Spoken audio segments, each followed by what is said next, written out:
Hi there, I'm Hélène Lestage. I'm a psychology instructor at Langara College in Vancouver, and today I'll be doing an interview with Soma Ali. Soma is a student at Langara College, and the thing that makes her a fascinating subject for this interview is that she has the unique quality of being blind. So this semester of spring 2021, Soma is one of the students in my cognitive psychology course. This is the fifth course she's taking with me, and I've witnessed many of the challenges related to what it entails to be a blind student in an institution full of sighted people. But I've also witnessed a lot of the amazing ways that Soma experiences and adapts to this world. So we are doing this interview with Soma in the context of our course chapter on perception. And the idea is to try understanding, or at least touching upon, what it's like to perceive and act in a world without vision. And I actually recommend you to listen to this interview with your eyes closed or with a blindfold on to get a more immersive experience. I also need to mention that all the questions you will be hearing come from Soma's classmates in our cognitive psychology course. So a big and warm thank you to all the students who shared their questions and made this interview possible. So welcome, Soma, and thank you for generously accepting to share your experience with us. Thank you for having me, Helen. It's a pleasure to be here. You're welcome. So before we start, maybe you could tell us a few things about yourself. For example, how old you are, where you grew up, some of your hobbies. Hi, everyone. My name is Soma, and I'm 29 years old. Yikes! Turning 30 on February 22nd. I don't believe this. That's young. That's young. I don't know about that, Helen, but okay. I grew up in Burnaby, BC, but originally born in Iraq in a town called Slimania. My friends and my sister moved here in 96 when I was 5 years old. And I live now in the Kitsilano area with my beautiful guide dog, Elsie, who is a golden retriever. She's my third puppy, which is crazy to believe. My hobbies, well, I play the violin, I sing, play piano, and poetry. And I love walking around with Elsie, going for nice long walks and getting tea at Starbucks. And yeah, I just love psychology. And I've always told Helen this, but anytime she's teaching a course that I'm interested, guess what, Helen? I'm in. Yeah, that's how it's been the fifth course in psychology. So far, yes. Also, maybe, can you tell us a little bit about CNIB? Because I think you're involved with it. Yes. So I'm the vice president for the Canadian National Institute for the Blind, also the CNIB. And I'm part of the Lower Mainland, Fraser Valley, South Coast region. So I'm involved in making any of the decisions, voting for any programming or anything that's come up. If we need a vote, I'm there. And one of the cool things we're doing right now, for anyone who's interested, is we're doing a program called Phone It Forward. So if you guys have any old iPhone or Android that we can still charge up and works in good condition, but you guys upgrade to a new phone, please feel free to donate it to CNIB. Their address is Suite 201B, 610 6th Street in New Westminster. And I'm sorry, I don't know the postal code for this, but their plan will be to take the phone, load it with accessibility, so like anything that can talk, any program that talks, and then they'll give it to clients who cannot afford to buy a phone, as long as the client themselves will pay for their plan and contract every month. That's great. I'll make sure to give a link if anyone is interested. Sure. Thank you. No worries. Perfect. So let's get into your classmates' questions. So firstly, it's good to remember that blindness is used to describe a wide range of visual impairments. So would you mind telling us a little bit about your condition? Where does your blindness come from? And if you were always blind or if it developed later in life? Okay, I was born with a condition known as retinitis pigmentosa, or RP for short, which means I did not get enough oxygen to my retinas while I was in my mother's womb. Yeah. And are you partially or fully blind? I'm completely blind. So you don't see any shadows, blurred image, it's completely black and white. Yes. And do you prefer saying that you are blind or visually impaired? I prefer to say that I'm blind because that way people who I talk to on the streets or on buses, would know that I have absolutely no vision, whereas people who are visually impaired have the ability to see shadows, light, colors, shapes, objects, or be able to reach print, as I have none of that. That actually makes sense because it leads me to my next question. So it needs a bit of an introduction, but in psychology, we learned that the way that we experience the world, and notably the way that we perceive the world, it's not passively given to us by the external environment and through our senses. So there isn't an objective reality out there that is just copied in our mind. We are actively constructing our reality and our perception. So for me, it means that perception with vision is not necessarily more true or normal than perception without vision. And the only thing that can make vision-based perception seemingly more true normal would be that, first of all, well, more people share this experience. And second of all, we only know as sighted people what perception is with vision. So yeah, my question for you is, how much do you consider your perception, which has been blackened out for birth, as being impaired? I do not consider my perception as being impaired at all, but it's different because I would heavily rely on my other senses of touch, smell, taste, and sound to experience the world. So no, it's not impaired, but it's just different. Yeah, exactly. So that leads us also to our next question, which has to do with what kind of perception you have, like where your mental pictures of the world come from. Because both you and I, we have this ability to form pictures of objects in our mind. We both have a mental picture of a table, right? But in the case of vision, we rely on how different objects reflect and absorb different wavelengths of light in order to detect the characteristics of objects like height, depth, width, texture. And we usually experience these differences in wavelength of lights as colors. But as a blind person, you also have information about height, depth, width, and texture. So maybe can you tell us a little bit about how you get this information?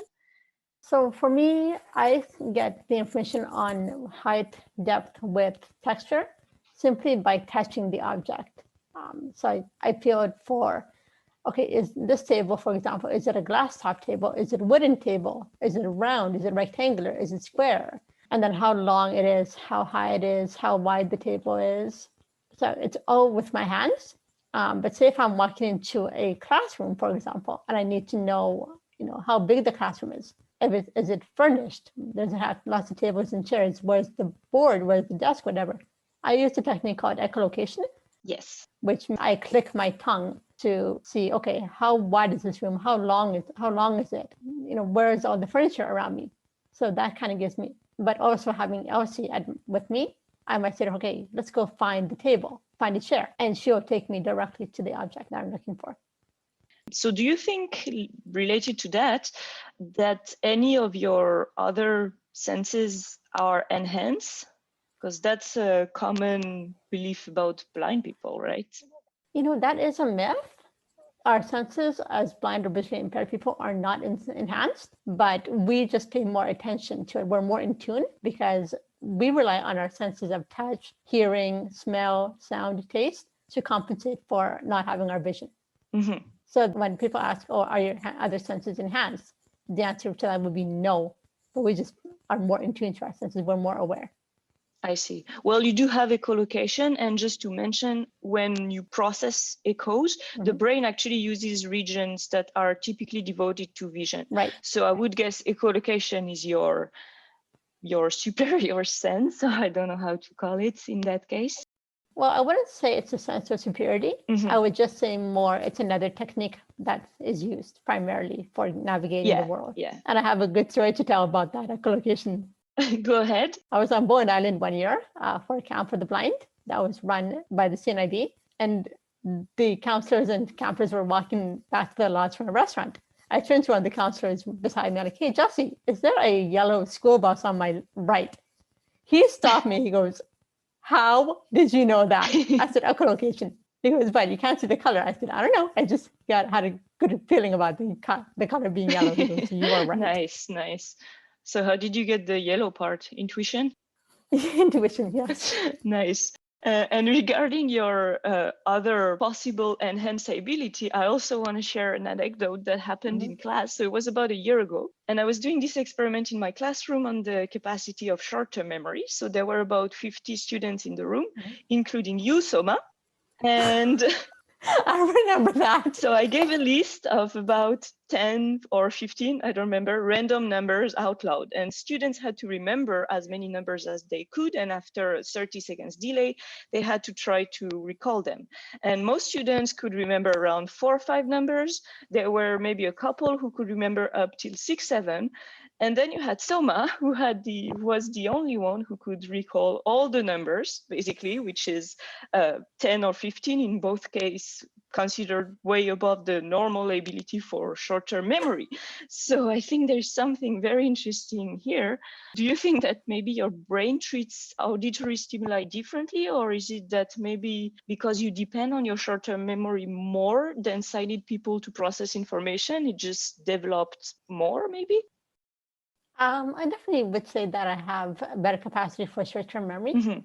Because I cannot see anything. So once I hear something, it's like, okay, click in my head. And I just have to say, remember that, remember this. And it just sticks to me.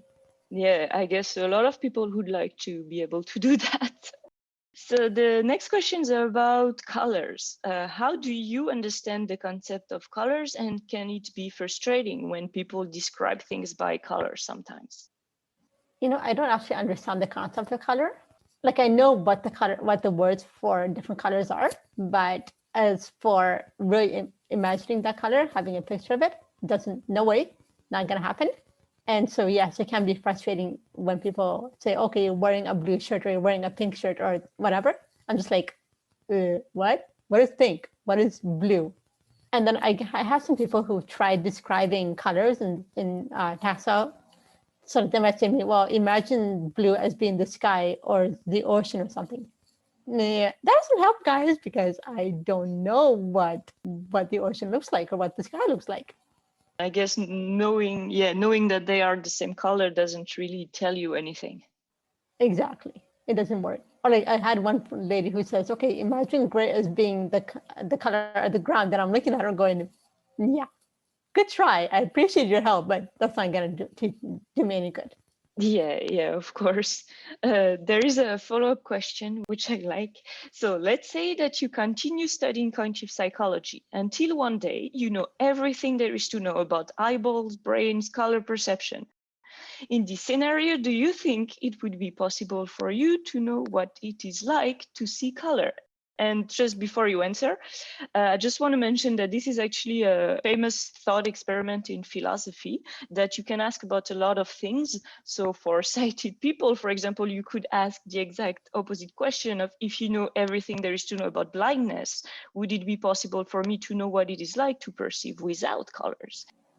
To be honest, I would say no, just because of being blind my entire life. I don't think I could ever get used to the idea of seeing anything or like living a different life without having my dog or vision at all. Like it just, that idea kind of freaks me out. I don't know. I don't think so. No, yeah, it makes sense. And also, it's not a question of, is experience reducible to knowledge? Like, for example, if you know anything there is to know about wine, how the wine tastes, its properties, anything, would you still learn something new if you taste wine for the first time?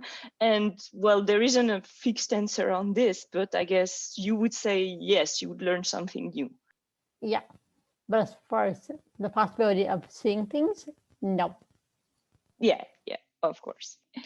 So next questions are about your perception of food. Do you feel like you are pickier when it comes down to eating due to potentially relying on other senses more? Or would you say that you are less picky because you do not see what the food looks like? Because it's true that taste is largely dependent on vision. Right. I wouldn't say that I'm picky because of my blindness. For me, I think my pickiness comes from A, the taste of the food, whether I like it or not, and B, the texture in my mouth. But it has nothing to do with being picky because of blindness or not. And do you think you're more sensitive to texture than other people? Did you notice that, or? I definitely say I am, yes. Yes? And so how about your perception of other people? Question is, how do you recognize people? Are you able to recognize their voice, to recognize them based on their voice? I definitely do. So if it's someone that I talk to almost on a daily basis or something, and if I meet them on the street, I'll be like, oh, yes, hi. Or like when someone's inside of me, oh, I know that person, I know that voice. Hypothetically, obviously, Langara is not open right now, but hypothetically speaking, if the college was opened and I'm walking down the hallway and Helen comes up and says hi to me, right away, I'll be like, oh, hey, Helen, because I know that voice very well. But I also recognize people by, say, if they always have a specific perfume or cologne that they wear all the time, I'll recognize that. And I always recognize people by their footsteps. Each person has a different footstep pattern.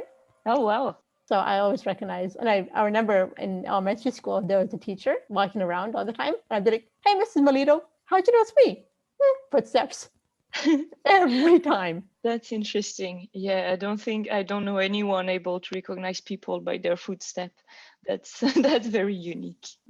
And so apart from verbal language, how do you perceive all the non-verbal language that help understand people's emotions, as you don't see face expressions, for example, or postures?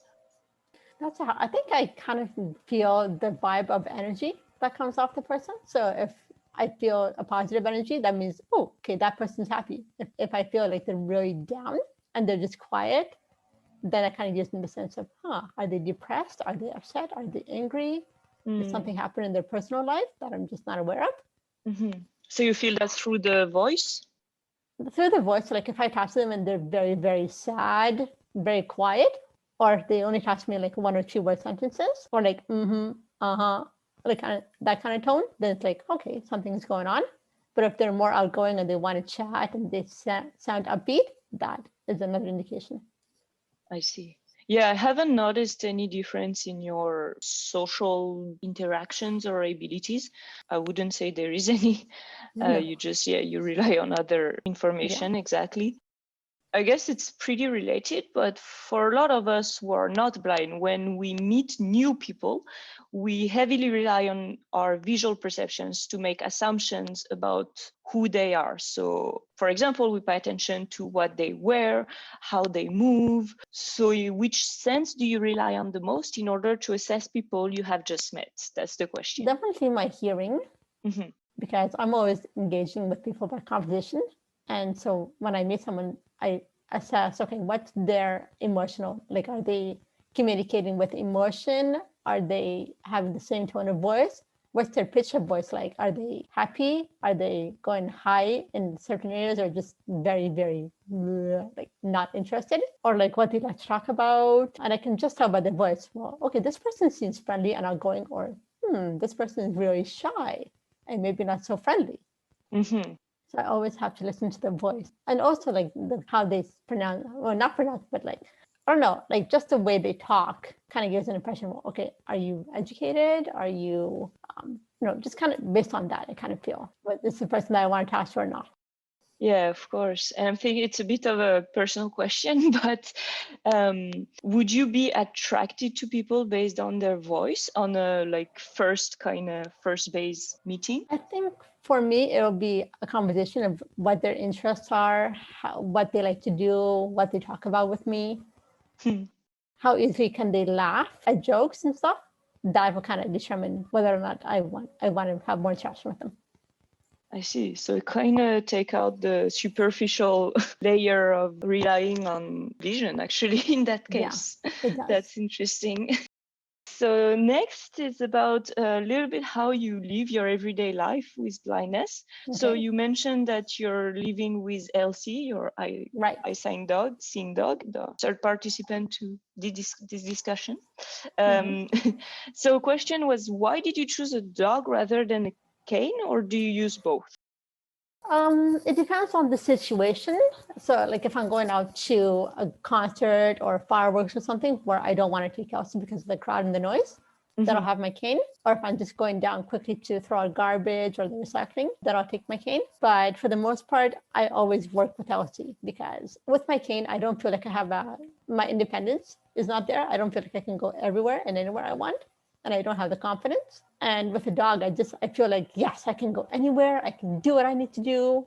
I'm smiling. I have more independence, more confidence in myself, and just trusting that, okay, if there's an obstacle in front of me, Elsie's going to get me around it, and she's going to keep me safe when I'm crossing the street. If she feels like, wait, it's not safe even when mom says forward, I'm not going to obey that command because there's a car coming. Nope, not doing that. And just the companionship of having a dog. Of course. Whereas a cane, you use it when you're going out, you come back home, you put it in the corner, and that's it. Whereas Elsie is always at my side. And I always say to people, she's not just my guide, my seeing guide pup, but she's also my therapy dog because I suffer depression, and she can tell, oh, mommy's really upset today. I need to go and cuddle her. What's going on, mama? Yeah, your relationship. Yeah, it's really, really strong.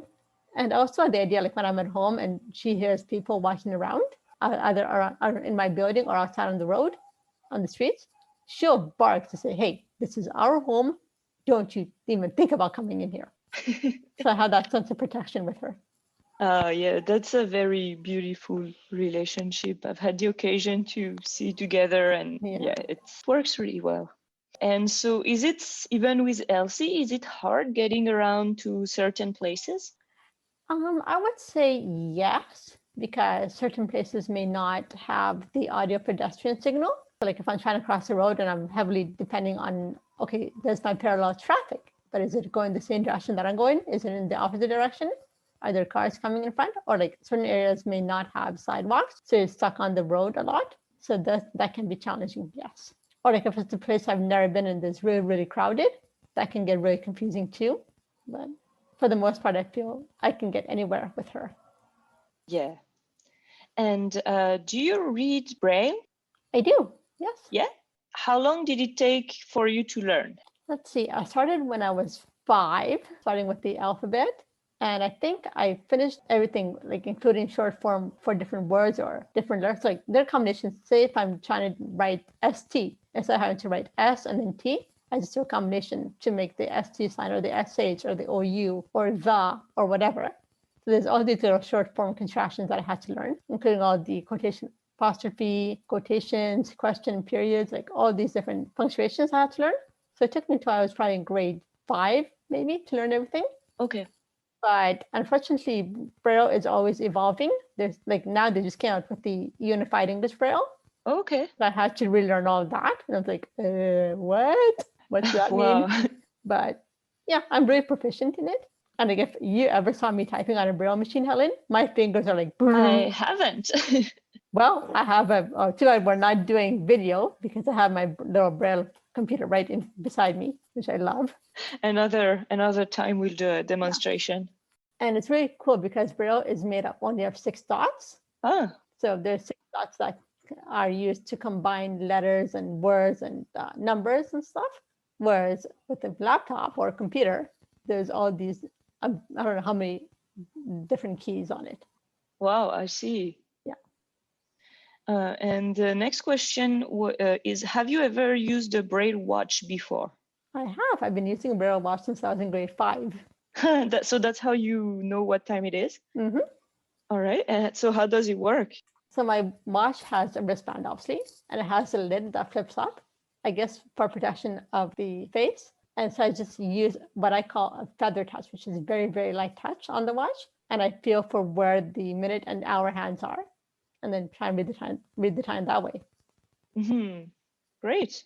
I prefer that over a talking watch because say if I'm in a meeting or in a class and the instructor is lecturing, and if I want to check my time, I'm like, okay, do I need to take the dog out? Do I have something to be? I don't want to have the talking watch and not in the time and distracting everybody else. So the Braille watch is like flip, check the time, close, nobody knows. Secrets. I'm surprised you've never seen me check my watch there, Helen. Come on. No, I don't think I have. Well. What do you know? So we were also wondering, students were also wondering how you cook dinner. Well, my kitchen is all organized. So I have like the rice organized, all my canned food organized, my meats organized, all my spices, veggies, everything is organized. And whenever I have a recipe, I just measure out the ingredients. And my oven and my stove have little sticky bumps on it to set the buttons to whatever I need to do, whatever temperature I need. Same with my baking, and everything is always measured. Like I always pre-measure everything ahead of time. Okay. And I think you like cooking. I think you I mentioned. do. I love to cook. Yeah. That's great. So next, about what it's like to study in college, so that I know a tiny bit about. Does being blind make learning harder for you? For example, when professors put up slides during lectures, how do you take notes? Well, when the instructor is putting up slides, they often read out the slide or talk about whatever is happening. So I just take notes based on what the instructor is saying. But it definitely does make blindness learning harder for me because it takes me double the amount of time to read the chapter or complete an assignment or a quiz or an exam. Mm-hmm. And so having this online thing is just like, I don't like it. Yeah, that was my next question. How are you dealing with I really hate it. Well, you're still I think doing we missed it, one. Yeah, I am. Because I'm like telling myself, okay, Soma, you've only got 1 more year and a half to go. Do it. Get through it, the year and a half. Yes. And then you can graduate Langara. Go, Super Soma. Exactly. Not everybody got into online learning like that. So congratulations. No. I mean, it has definitely been hard because of my mental health, where I'm just like, I feel like with online, there's no motivation for me. So I'm constantly going, come on, superstar, you signed up for the class. Go do your work. Get on it. Let's go. Let's go. Yeah, it's definitely challenging for sure. And regarding challenges in general and about how you adapt to a society that's, after all, designed for sighted individuals. So has being blind prevented you from doing activities that you have an interest in? I would say no, it hasn't, because sure, I love sports and I would have loved to participate in sports, but I've found other things instead. Like, okay, well, I have my music, so play my violin, my piano, I sing, I do poetry, walking. My church, I'm involved in like 3 nights a week of prayer meetings plus Bible study. So I'm heavily involved in the church stuff. So one of the question actually was there any time when you felt any resentment towards God? To be honest, I'm going to say no to that because yes, I'm blind, but that's God's way of teaching me to be more patient and resilient with whatever challenges are presented for me. So there's no resentment to him at all. Yeah, I think actually religion has a place in your life, more a place of support from what you're saying. Yeah, so for sure. Yeah. And are there actually certain things that you're happy about for not being able to see? You know what? I'm going to be honest with you and say that I'm happy with being blind overall. Like there's nothing that I feel like, oh, I'm sad about this or I'm really happy about that. Like I'm just really happy with where I am overall. My blindness, and like for me, I always say to people, for me, blindness is not a disability, but it's a gift because I have other things that I can rely on. I have my friends and my family and my church, my religion. And so what? I'm blind, but I can still do things however I want to do them. I just have to find modifications. Yeah, that's a beautiful way to approach it. Yeah. And so if there was a possibility for you to see the world, would you try it then? I'm going to say no way, no how. Yeah, I was expecting you to say that based on your previous answers. Mm-hmm. Yes. Well, again, your experience is completely different from someone who would develop blindness later in life. But would you have any advice to someone who is newly blind or partially sighted? My advice to them would be hang in there. Don't give up on life. And there is always ways of doing things. You just have to find the modification. And that's where the CNIB comes in to help you with your independent living and your travels. But if you need support, the CNIB does have peer counseling, peer mentoring, and different groups that you can join in, whether it's a seniors group, youth groups, young adult connections group, employment, whatever it is that you want to participate in, do it. That's great. Because there are people who are going through the same stuff as you are. You're not alone in it. That's what I would say. Good. I think that would be a great advice. And actually, I know that you've been saying your goal ultimately would be to become a counselor. Yes. So what made you want to pursue a career in counseling? Well, throughout my entire life, basically from when I was maybe 14, until now. I've been suffering through clinical depression and a lot of stress and anxiety issues due to schoolwork and just my personal life, family stuff on top of it. And I just feel like, if I become a counselor, I'd be more empathetic and compassionate and sympathetic to other people who are going through what I've gone through. Yeah. And like, because of what I've gone through, it's helped me to become more and more resilient as the days goes on. So I feel like I'd be a really good counselor to help people who are going through this kind of same stuff I'm dealing with. Yeah.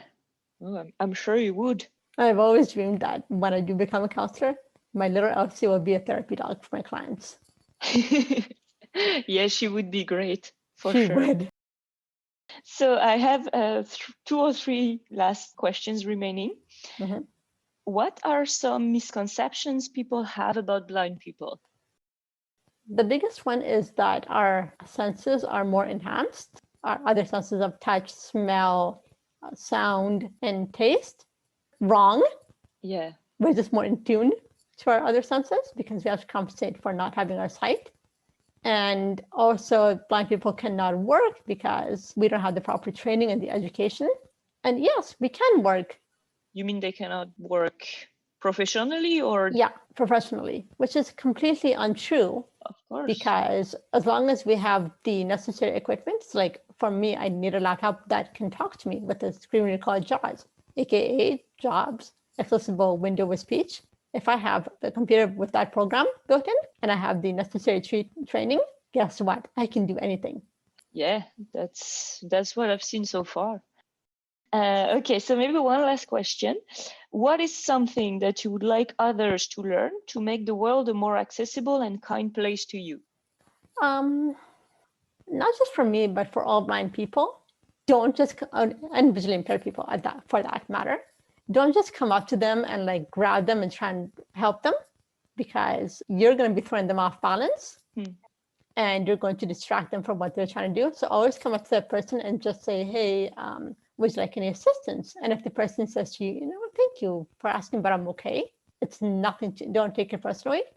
We are independent, want to do things on our own. And if you see someone with a cane or a guide dog, never grab, especially for a dog, never ever grab the dog's harness and try and drag them onto a bus or a train or across the road, because that's a big distraction for the dog. They'll be thinking, well, who am I working with? You or the blind person on my other side? Okay. And I really wish that the city would be more willing to put more braille signs everywhere. But I just don't see that in restaurants, on bus poles, airports, like whatever. I don't think there's a good amount of braille and accessibility for the blind. Yeah, that's definitely an issue. I guess the CNIB is working a little bit on it, but needs fund for that. I think it's mainly the people ourselves, like as blind people, we have to advocate and contact the city and say, hey, we need braille here. We need this, that. Like we have to contact the city ourselves and tell them what we need. Okay. Yeah, I guess they won't give it to you if you don't ask. Exactly. All right. So, well, is there anything else that you'd like to share with us at this point? Well, I remember when I was reading through the questions from the classmates, there was one that said, have you ever worked or eaten at the dark table? Oh, yes. And my answer is yes, I have worked there for 1.5 years. So yeah, maybe say what it is first for those who don't know. So the dark table is a restaurant where you go in, it's completely dark and you have to eat your meals in the dark. And all the servers are completely blind, or not completely, but some of them are completely blind, some are visually impaired. And yes, I have worked there. I worked there for 1.5 years, but then left due to a variety of personal issues that I couldn't deal with in my life at the time. But I have eaten there so many times with friends, and I just absolutely love it because I go, now you get a chance. Now you know what it's like to be blind and in my shoes. So you would recommend this restaurant to all of us then? Heck yeah, definitely. Okay, so the dark table. Yeah. We'll do that. Thank you so much for sharing all of these with us. So thank also to all your classmates who shared their question. Wish everyone has a great rest of the semester. Thanks for listening. Yeah, thanks everyone for listening in on this interview, and good luck for all my fellow classmates here in cognitive psych. wishing you guys the best of luck for the rest of your semester. And thank you so much for participating in this and giving us all your questions. We appreciate it. I love you all. Thank you for having me. Thanks, Soma. Bye.